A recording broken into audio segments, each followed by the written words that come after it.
আমি অবাক বিষয় দেখি একটা মানুষ কিভাবে এত সুখী হয়। ঢালিউডের জনপ্রিয় উপস্থাপক ও অভিনেতা শাহরিয়ার নাজিম জয় জায়েদ খানকে নিয়ে সম্প্রতি ফেসবুকে এক ভিডিও শেয়ার করে এমন মন্তব্য করেন। জয় জানান, বাঙালির জীবনে বিনোদনের অভাব চরম পর্যায়ে। কোনো উপলক্ষ পেলেই মানুষ তা টেনে লম্বা করে উপভোগ করতে চায়, অথচ সেই আনন্দ প্রকৃত নয়। কিন্তু অভিনেতা জায়েদ খান এক্ষেত্রে ব্যতিক্রম। তার জীবনের প্রতিটি মুহূর্তে যেন অদ্ভুত এক প্রশান্তি ও আনন্দের ছোঁয়া।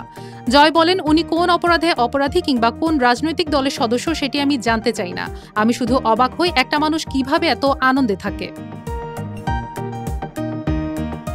নিজের পোস্টে জয় আরও যোগ করেন, দলমত ও পলিটিক্সের ঊর্ধ্বে ছোট্ট এই জীবনে মানুষের সুখে আমি উপভোগ করি, আবার হিংসাও করি। কারণ আমার বিবেক, বুদ্ধি এবং সংবেদনশীলতা আমাকে তেমন আনন্দ করতে দেয় না। শেষে জায়েদকে উদ্দেশ্য করে তিনি লেখেন, ভালো থাকেন ভাই, আপনার দ্বারা যেন কারো ক্ষতি না হয়, বিনোদন দিয়ে যান এভাবেই।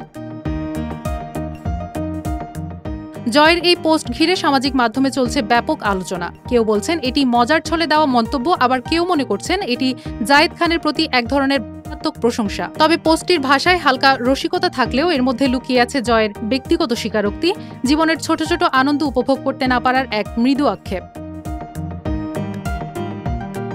জায়েদ খান এখনও এ বিষয়ে কোনো প্রতিক্রিয়া জানাননি, তবে বিনোদন প্রেমীদের মধ্যে জয়ের মন্তব্যে নতুন করে হাস্যরসের জন্ম দিয়েছে।